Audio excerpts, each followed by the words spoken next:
भगवान की भक्ति।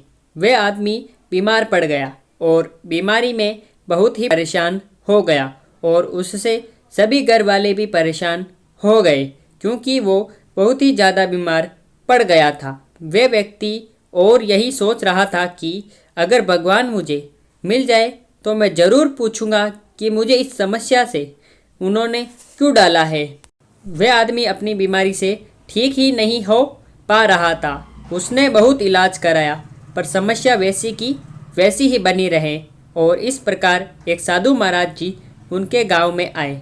फिर वह व्यक्ति सोचने लगा कि साधु महाराज से ही क्यों अपनी समस्या का समाधान करवाऊंगा और इस प्रकार वे बीमारी की हालत में ही साधु महाराज जी के पास गया और कहा कि साधु महाराज जी ऐसा उपाय बताए कि मेरी बीमारी ठीक हो जाए। साधु महाराज जी ने उसे देखा और कहा कि तुम्हारी कोई समस्या नहीं है, सिर्फ एक समस्या है कि अगर तुम भगवान पर विश्वास करोगे तो तुम्हारी सारी समस्या समाप्त हो जाएंगे।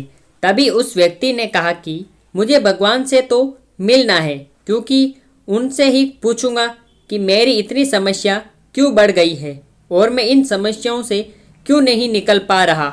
साधु महाराज जी ने कहा कि अगर तुम भगवान पर विश्वास करते हो तो ये समस्या कुछ भी नहीं है, तो इससे आराम से निकल जाओगे। साधु महाराज की बात मानकर वह घर चला गया और धीरे धीरे उसका विश्वास भगवान पर बढ़ता गया और इतना बढ़ गया कि भगवान की भक्ति लीला में हमेशा रहता और भगवान का ही गुणगान करता था और धीरे धीरे उसकी बीमारी भी ठीक हो गई और उसे भगवान से अब कोई भी शिकायत नहीं रही। भगवान हमारे साथ हैं और वे हमेशा हमारे ही पास रहते हैं, लेकिन हम उस भगवान को बाहर ढूंढते हैं, लेकिन भगवान सभी के अंदर निवास करते हैं। अगर आप भी भगवान से सच्चे मन से प्रार्थना करते हैं तो वे आपकी बात हमेशा सुनने के लिए तैयार रहते हैं। उनकी कृपा पाने में कुछ समय लग जाता है, जिसके बाद सभी को लगता है कि भगवान उनकी बात नहीं सुन रहे हैं, मगर ये सच नहीं है। भगवान सबकी बातें सुनते हैं अगर आप उनका ध्यान सच्चे मन से लगाते हैं।